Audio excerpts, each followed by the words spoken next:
Bueno, buenas tardes a todas y a todos. Hoy Juan no está porque se vacunó y además tenía unas reuniones impostergables, así que la buena noticia es que ya está vacunado con la segunda dosis. Hoy, antes de arrancar con la clase, quería primero saludar a Martín, que es docente universitario. Hoy se conmemora, para los que no saben, la Noche de los Bastones Largos. No sé, Martín, si después querés hacer alguna reseña para el que no sabe de qué se trata. Estás invitado. Hoy tenemos el 12º encuentro, nos queda una sola clase, una última clase el jueves que viene. Vamos a tener primero va a hablar Álvaro Orsatti. Son dos viejos amigos, viejos no por la edad, sino por todo lo que ya venimos recorriendo juntos, con Juan Manuel en este lindo equipo. Álvaro es, ya lo hemos tenido en otros encuentros. Álvaro es economista laboral, ex asesor de la Central de Trabajadores y Trabajadoras de las Américas, la CSA, y coordinador para América Latina en la Red Española Latinoamericana de Análisis sobre Trabajo y Sindicalismo. Y Martín Giambrioni, que es profesor de Teología, coordinador del Instituto de Capacitación y Formación de la Unión de Empleados de la Justicia de la Nación, coordinador de la Red Española Latinoamericana de Análisis de Trabajo y Sindicalismo, RELATS, y educador popular. Y ambos van a abordar el tema de la autorreforma sindical en América Latina. Como siempre, están invitados a levantar la mano o hacer alguna pregunta en el chat y vamos a tener esta clase como nos gusta hacer, de enriquecernos mutuamente. Así que, Álvaro, bienvenido, te dejo la palabra. Ahí, antes de que hable Álvaro, tenés que desmutearte, Álvaro. Plantear el tema por ahí de cómo les proponemos trabajar, digamos así, didácticamente, que es el micrófono más abierto que nunca, para que en cualquier momento puedan ir interviniendo, preguntando si algo no se entiende, porque el tema es, bueno, especialmente, no solamente por la temática, tiene que ver con lo sindical, y la mayoría de los que estamos acá tenemos camino hecho en el sindicalismo, sino que además, ya Álvaro va a dar el panorama fuerte inicial, se trata justamente de proceso de autorreforma sindical, que tiene que ver, lo planteo desde la dinámica que les estoy proponiendo, es un poco una mirada sobre la propia práctica sindical y la necesidad justamente de revisar algunos de los elementos que tienen que ver desde lo organizativo, desde la conformación, desde el sentido propiamente sindical y político de nuestras organizaciones. Entonces, nos parecía muy valioso e importante el poder ir a hacerlo así en un ida y vuelta, ¿no? Y que constantemente, en cualquier momento que algo no se entienda o que quieran complementar algo o plantear, está la palabra abierta. Así que no solamente lo hagamos el tema desde el aporte que podamos hacer con Álvaro, sino también desde la propia dinámica. Yo, Álvaro, pongo en punta el power. Si querés, vos me podés ir diciendo el ritmo de las placas, con que me diga cambiar, yo ahí te voy cambiando al toque y te damos la palabra. ¿Te parece? Me parece bien. ¿Estás escuchando bien o no? Mal. Sí, ahí se escucha perfecto. Ah, bueno, porque he tenido problemas con la cámara, con el sonido de la cámara, pero No, mejor así entonces. Ahí se te escucha bien y se te ve bien. Pero puedo sacar la cámara y poner el micrófono manual, que Pero es más seguro. Se escucha bien, Álvaro. Bueno, Tranquilo, y así te entonces vemos quedamos también. así.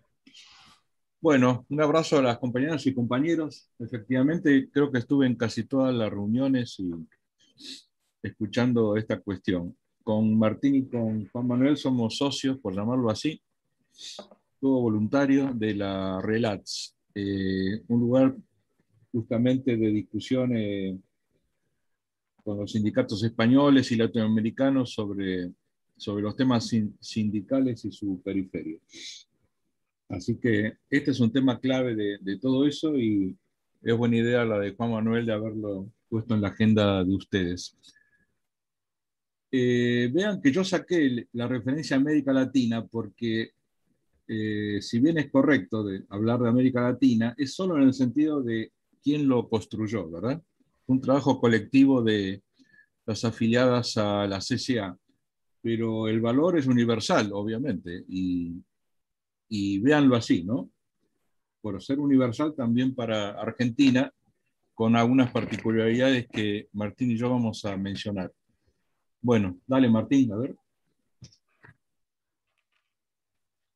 Bueno, así es. Esto empezó en el 2005. La ORIT, yo no sé si hemos hablado de la ORIT, por lo pronto está mal escrita, ¿no? Organización Regional Interamericana de Trabajadores.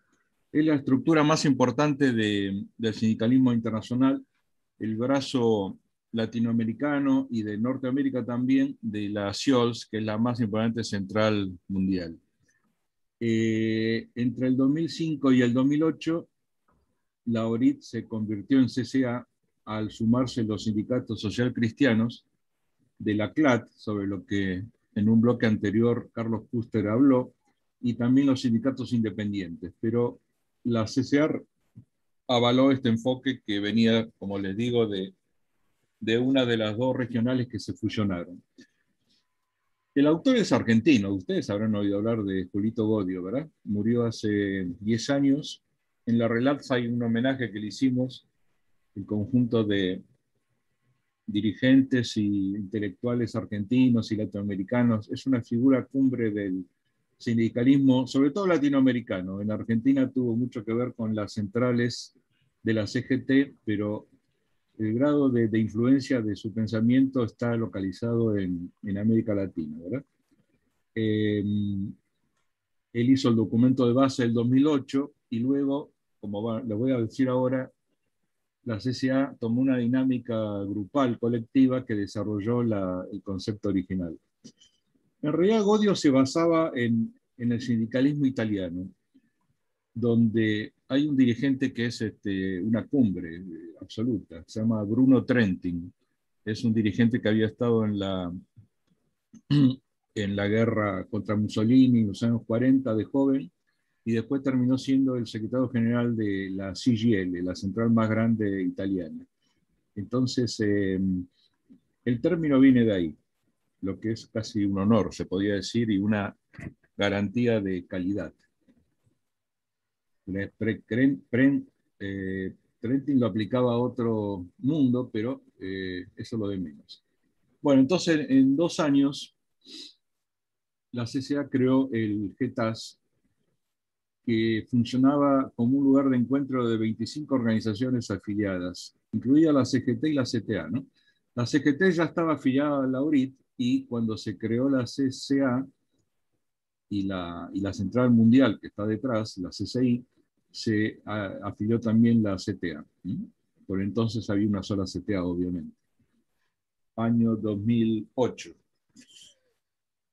También participaban sindicatos norteamericanos, que fue una cosa valiosa porque contra lo que a veces se cree, porque uno no conoce nada de los sindicatos norteamericanos, hay unas cosas muy notables de imaginación, de construcción sindical en un contexto fatal, ¿no? Porque si hay un país donde hay restricciones al derecho colectivo es Estados Unidos. Ustedes escucharon la noticia reciente, hará 3 meses, que los trabajadores de Amazon quisieron sindicalizarse y no lo consiguieron porque no consiguieron el aval del 50% de la masa de trabajadores, ¿no? Un piso muy alto para poder para que la organización mereciera ser aprobada. Y después hay 1000 problemas más ligados con la negociación colectiva. Bueno, eso de alguna forma llevó a las centrales norteamericanas y canadienses, donde pasa lo mismo, a ser muy imaginativa al momento de zafar de todas esas limitaciones. Este es un problema general del sindicalismo latinoamericano, ¿no? La gran restricción que viene por el lado del derecho colectivo. Y también las centrales españolas, que son dos ejemplos muy notables también de imaginación.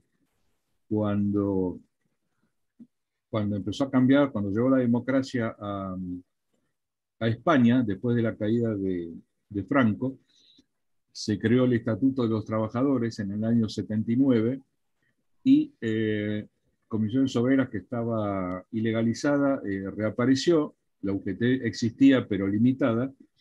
Entonces ahí llegaron unos nuevos estatutos de ambas, con muchas cosas atractivas que nos dimos el gusto de copiarlas en varios aspectos en esta plataforma. Dale. Bueno, el objetivo es obvio, ¿no? Es el fortalecimiento organizacional para por lo menos tres cosas. Promover más sindicalización y representación, mejorar la gestión interna. Hay problemas de tipeo, pero me lo van a disculpar. Y para tener más capacidad de intervención externa, ¿verdad? Dale.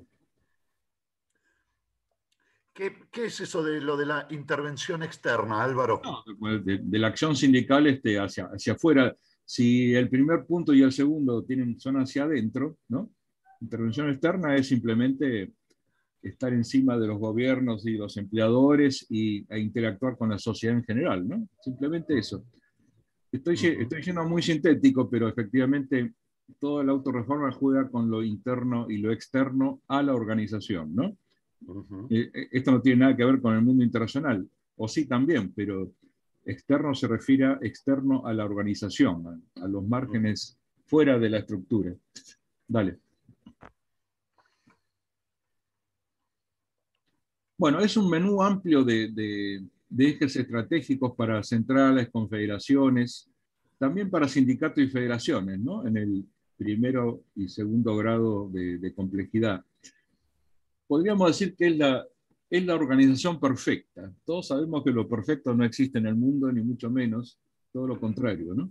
Pero entonces al menú hay que verlo como algo así como el punto culminante, si fuera posible, de llegar a una organización sindical con todos los requisitos y todas las virtudes, cosa que no pasa en este mundo, ¿no?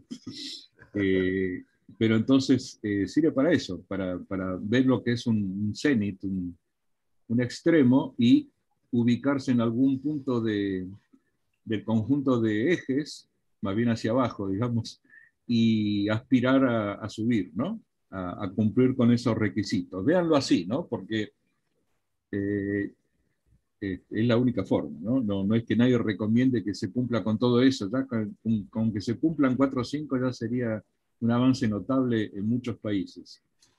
Está basado en una mezcla de propuestas y experiencias sindicales. Efectivamente, esta palabrita no es inocente, porque muchas centrales venían haciendo cosas y no las cosas muy notables, y no las tenían autovisibilizadas. Es muy notable, ¿no? Se hacían simplemente en el fárrago de la acción y no tenían tiempo para pensar en ellas, en ver cómo mejorarlas, incluso en estar contentos de lo que habían alcanzado, ¿no? Es así realmente. Entonces, más bien las organizaciones le enseñaban a la CCA cosas que no teníamos la menor idea. Y ahí aparecieron y eran maravillosas, ¿no? En algunos casos, propuestas externas, sobre todo, como les dije, del sindicalismo europeo, o sea, cosas que no se hacían en América Latina, pero el origen es una autoproducción, estrictamente. Si alguien me pregunta por qué la palabra autorreforma, me acuerdo que algunos lo hacían en las discusiones, se refiere a que surge de la voluntad de la organización, ¿verdad? Nadie le regala nada a una organización central, a una organización sindical, un desarrollo mayor, mejor, y y en paralelo hay otra cosa que no es auto, que es externa, que es la normativa sindical, ¿no? Entonces es un proceso autónomo de aprovechamiento de las posibilidades y de generación de otras para llegar a lo más lejos posible. Véanlo en ese sentido. Esto llevó a un proceso muy lindo, muy notable de publicación de los resultados de cada central. Se sacaban chispas las centrales para mostrar sus experiencias en artículos cortos. Se llegaron a hacer 4 libros. A cualquiera que le interese es fácil pasarles los PDF. Dale. Bueno, me acaba de adelantar a eso, ¿no? Hay un factor externo, nuevamente, fuera de la organización sindical, que es la intervención estatal vía el derecho colectivo vigente, ¿verdad? Acá me adelanto a decir que no hay un país, excepto Uruguay, que es un caso único, en que esa legislación no sea restrictiva. Siempre es restrictiva. Eso está muy estudiado por grandes abogados como Cabermid Uriarte, mostrando que los países han sido generalmente, hablo de procesos de 40, 50 años, ¿no? De las primeras códigos de trabajo en América, más, 60, 70, han sido muy amplios y abiertos en el derecho individual, fíjense. O sea, mal que bien todos los países han respetado los derechos individuales del trabajador, pero han sido celosísimos en que eso no se proyecte exageradamente a la acción colectiva. No es algo casual, ¿verdad? Lo que le preocupa a un Estado, aunque sea un Estado bueno, es que la cosa no crezca tanto como para que tenga una inestabilidad, ¿no? Lo que tal vez nosotros lo vemos al revés, o sea, cuanto más capacidad de expresión tenga un sindicato, mejor, ¿no?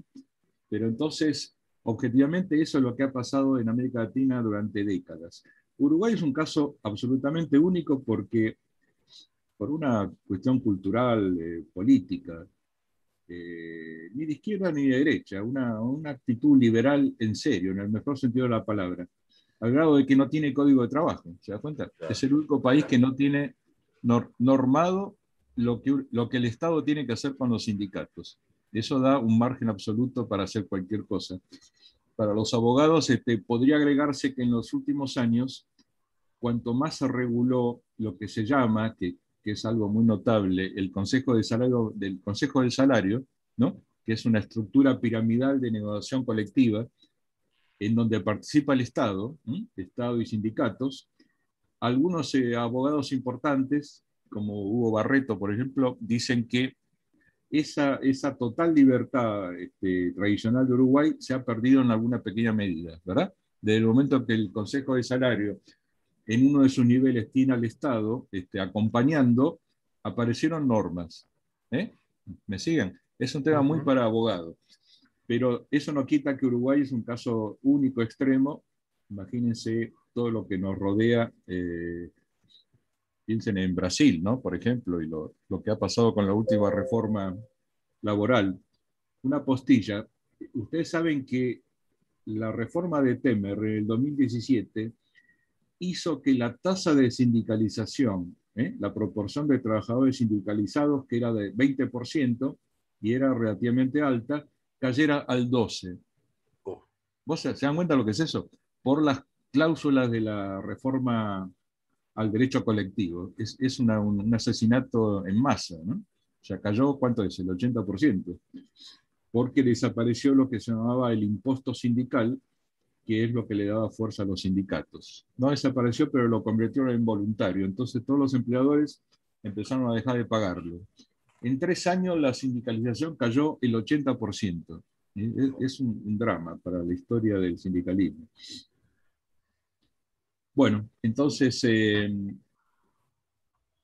este factor externo, generalmente restrictivo, hace que la autorreforma plantee, en una especie de libro adicional, la necesidad de reformar la normativa, ¿no? ¿Verdad? Entonces el sindicalismo está todo el tiempo buscando las zonas grises de la legislación o haciendo acciones de hecho, ¿no? Que no sean totalmente insostenibles para el Estado, mientras que llega una reforma que llega difícilmente, o llegan en la otra dirección. La calle Pou en Uruguay está queriendo hacer lo mismo, ¿no? Tiene un proyecto de 400 artículos que quita muchas de las virtudes que tenía el modelo uruguayo. Eso me faltaba decir, porque no es solo el Consejo del Salario. Podemos estar en las vísperas si lo consigue el petizo Lacalle, si consigue introducir esa reforma en Uruguay. Dale. Álvaro, ¿puedo hacerte una Sí. pregunta? Dale, por favor, dale. Alejandro, porque justo hablaste que es optativo la cuota sindical. En nuestra legislación no, también es optativo, ¿eh? O sea, no está la obligación de mandar la cuota sindical. O sea, en mi rubro, en empleado despachante de aduana, están usando muchas empresas ese artilugio para no sindicalizar a los trabajadores. Ese es un problema que estamos teniendo ahora. Y, No, de bueno, acuerdo, pero... No, sí, sí. bueno, eso es un comentario nada más. No, pero tenés toda la razón, tenía que haberlo dicho si comparaba con Argentina. Pero lo que pasa es que el sindicalismo brasilero dependía del aporte. Era un aporte obligatorio que hizo Getúlio Vargas, ¿no? El gran líder, un poco autoritario, por otro lado, corporativo, digamos, en los años 40. Entonces, esa es la diferencia con Argentina. Aquí hubiera la obra social, ¿verdad? Estaría en un problema parecido al de Brasil actual. ¿Sí? ¿Me seguís? O sea, el aporte, la obra social, bueno, funciona, en algún sentido funciona como ese impuesto sindical brasilero, por suerte, ¿no? Es una forma es un salario indirecto del trabajador, el porcentaje ese que el empleador le agrega, ¿no? Pero claro, vos tenés razón, los convenios hacen que la cuota sindical agregue una fuente adicional de ingresos, ¿no? Que es mucho menor que la obra social, ¿no? Obviamente. Era la tercera parte. Sí, la tercera parte. ¿Cuánto es? ¿1%, 2%, ¿no? Algo así. Y de cuotas sindicales van de 2 a 3 o 4, depende del sindicato. No, pero fue magnífico tu comentario porque hay que verlo así. Ahora, yo le voy a decir algo. La mayor parte, todo el resto de países no tienen nada, ¿eh? No tienen impuesto sindical, no tienen obra social, o sea que depende de las cuotas que puedan conseguir. Imagínense los pequeños países de Centroamérica, los fríos, centrales donde las gallinas caminan por el piso, ¿no? Es una central de una fragilidad, literalmente, ¿eh? Es un local pobrísimo y sobreviven como pueden.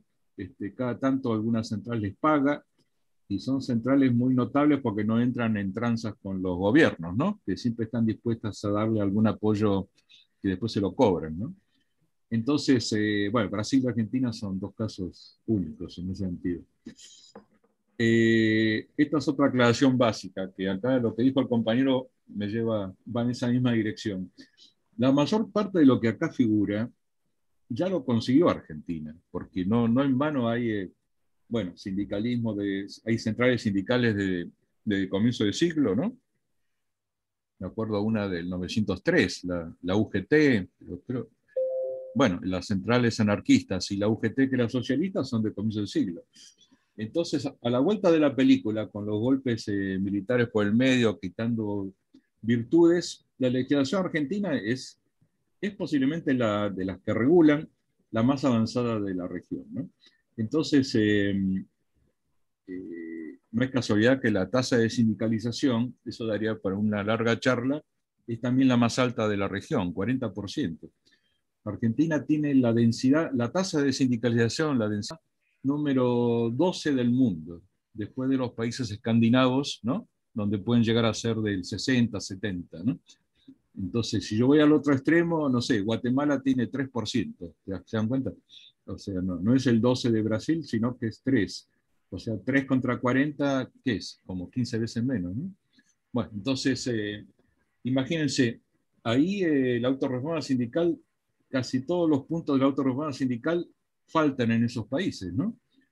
Y en nuestro país es al revés. La mayor parte de los puntos, no todos, eso lo vamos a ver y Martín va a hablar de eso después, ya los tiene cumplidos por la normativa y por la gimnasia sindical, por tantos años de lucha, ¿no?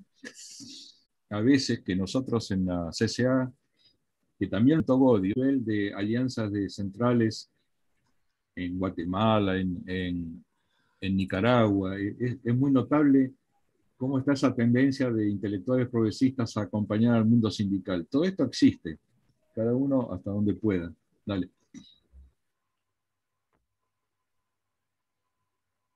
Bueno, acá en Argentina es obvio esto, ¿no? Pero no en cualquier lado.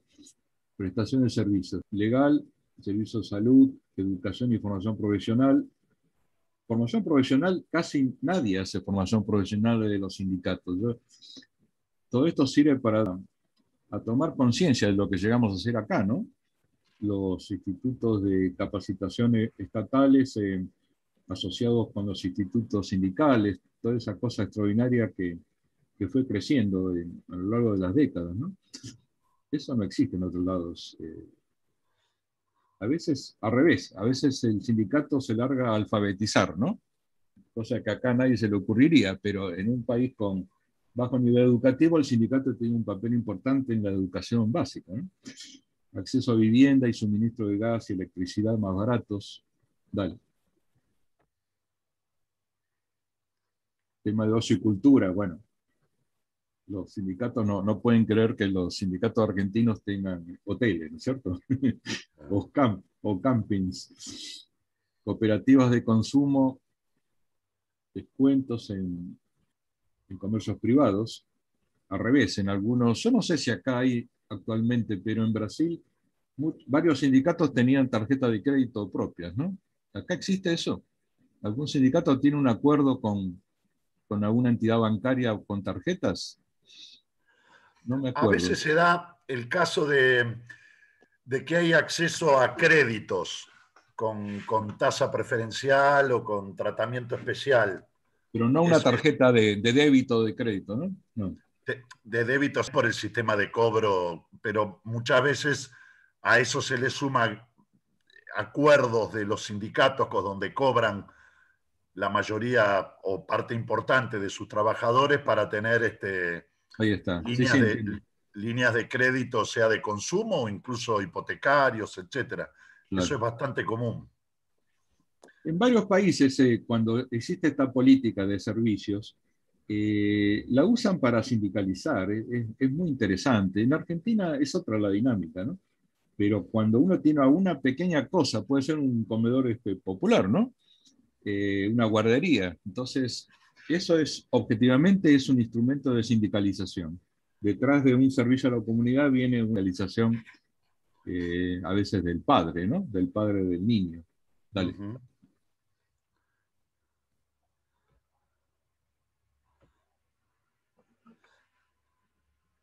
Bueno, este es un tema clave que acá sí creo que lo hemos descuidado algunas veces, ¿no? El tema de la visibilidad del sindicalismo en el resto de la sociedad. No hablemos de los empleadores, que nos tienen bien visibilizados, pero no son muy amigos generalmente, ¿no? Yo hablo de la sociedad, de la clase media, ¿no? Una vez en el 94 hicimos una encuesta, fue de la CGT, porque yo trabajé en la CGT en el Instituto Jaureche en los años 90, y habíamos hecho una encuesta por muestra, bien hecha, que mostraba este tema, ¿no? Que analizaba este tema y los niveles de respetabilidad que el sindicalismo tenía en la población, ¿no? En algunas cosas es alto, en otras es menos. Después sabemos que la sociedad hay una larga lista de sectores de los que no confía mucho, ¿no? O sea que la CGT tampoco era una excepción a eso.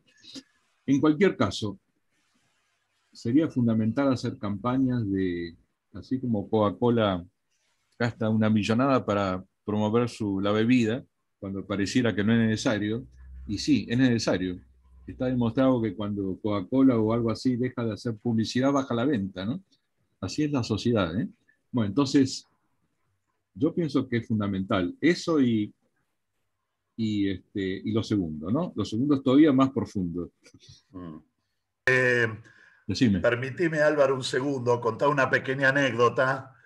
Cuando se aprobó la ley de medios, se elaboró todo un proyecto. Yo estuve participando por el sindicato de judiciales, pero me acuerdo que éramos eran unos 15 sindicatos y había también una cantidad igual de cooperativas en el marco del INAES, y se había preparado todo un proyecto para jugar en la licitación de un canal público que se iba a abrir en el ámbito metropolitano, recreativo, que recién últimamente, y sobre todo en ámbitos como esto, yo creo que este es un ejemplo, este tipo de diplomaturas en temas sindicales y tal, pero hay cierta reticencia a incorporar así contenido específico sindical, tanto en el nivel primario, secundario,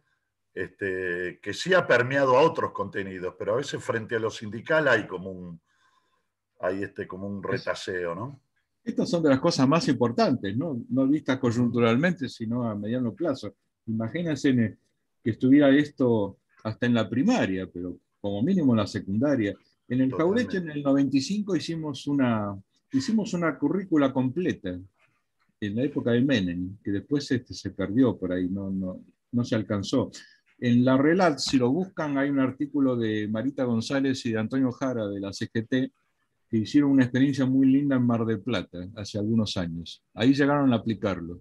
Un bloque de currícula educativa pasando el aviso del mundo sindical. Yo creo que es muy difícil para un Estado no aceptar esta idea, ¿no? Para un ministro de Trabajo, no sé. Una de esas, si se lo plantean a Trota, que viene del mundo sindical, no podría decir que no, ¿no? No, lo digo en serio, no es chicana. Una vez se olvida de hacer algunas cosas que son básicas, ¿no?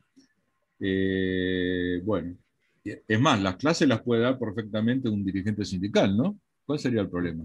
Con el nivel que tienen los dirigentes argentinos, ¿eh? Bueno, en fin, ojalá que alguien lo tome esto. Dale. Bueno, el segundo capítulo. Bueno, de hecho, disculpa Álvaro que te interrumpa, de hecho hace unos años habíamos firmado un convenio con el Ministerio de Educación. Nosotros... Martínez es coordinador de la Relats Argentina. Sabrina la presentó como española latinoamericana, y es cierto, porque tiene dos páginas web, una general y otra. Era tan fuerte la presencia argentina que al final se comía la otra, ¿no? Entonces tomamos la decisión de armar una segunda web.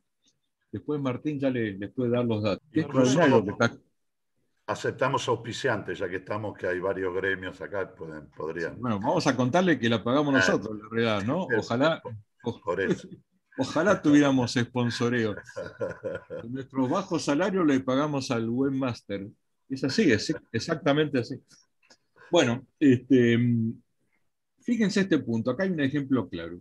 Si hay un país que tiene estructuras sectoriales, es decir, federaciones, ¿verdad?, que representan a sindicatos de base, es Argentina. O sea, ya no sé, pero cerca del 80% de los trabajadores están sindicalizados.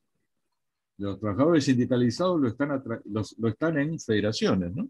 Lo están en sindicatos que están agrupados en federaciones. Esto es una cosa clave. Yo le puedo decir 3 o 4 países donde está prohibido, ¿lo pueden creer? Está prohibido que un sindicato de base arme una federación, ¿eh? Por eso, un punto como este a usted le puede parecer trivial, pero es que es así, ¿no? El poder empieza por no necesariamente por hacer crecer el sindicato de uno, ¿no?, que tiene lógicas sectoriales profundas en un nicho de la economía, sino de que se junten los subsectores que tienen cosas en común, ¿verdad? Bueno, esto es de sentido común, es casi una grosería decirlo, si no fuera que solo Argentina, Uruguay y Brasil tienen estructuras permitidas, promocionadas como estas que estoy hablando, ¿no? También a nivel territorial, ¿no? Yo no sé bien si en Argentina esto se usa, pero en algunos países sí, ¿no? Lo territorial como eje prioritario, donde adentro se produce lo intersectorial, ¿eh? Cuando un territorio es particular, se ha considerado mejor hacer el agrupamiento, hacer la federación territorial, y ahí representar a distintos sectores, ¿verdad? Dale. Bueno, arriba hablaba de que también lo sectorial puede ser visto en el sentido de conjuntos de trabajadores, ¿no? No solo de ramas de actividad, ¿verdad? Eso lo vamos a ver más tarde. Dale. Bueno, esto es otra cosa muy notable. Nuevamente no tiene nada que ver con Argentina, pero yo les puedo contar historias en las que, no sé, un hondureño nos contó que ellos habían optado por hacer cooperativas mutuales como única solución para que no viniera sobre ellos el poder estatal. El que lo contó nos hizo llorar, porque dijo que habían creado un sindicato y al líder lo mataron. Entonces, ¿qué hicieron? Los mataron paramilitares. ¿Qué hicieron? Empezaron de vuelta creando una cooperativa. Es así de dramática, ¿no? El tema en algunos países. Entonces, más allá de que uno use mutuales o cooperativas para hacer política social sindical, en algunos países, y se puede documentar, ha sido la única solución para poder organizar a los trabajadores. Fíjense cómo es la cosa.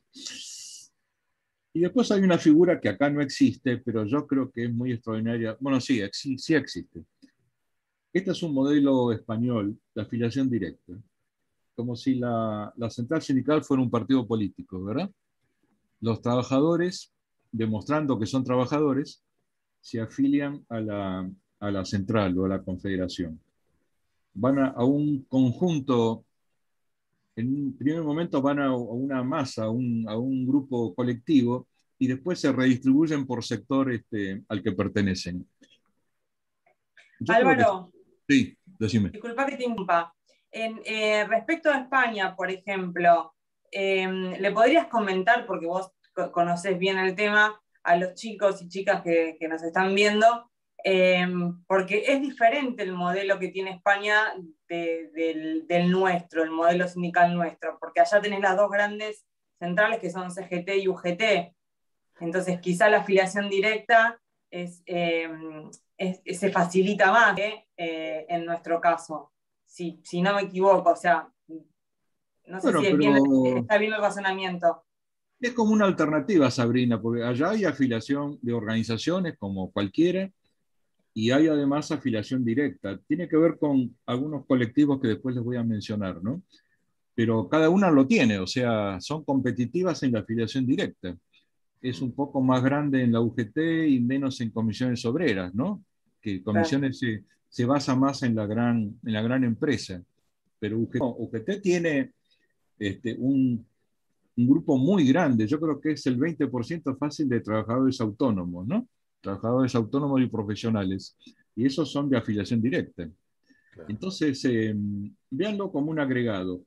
Yo decía que no es que Argentina en realidad lo tiene, una vez tiene el chip mal acomodado, pero el modelo de la CTA original es eso, ¿no? El claro. Estatuto de la CTA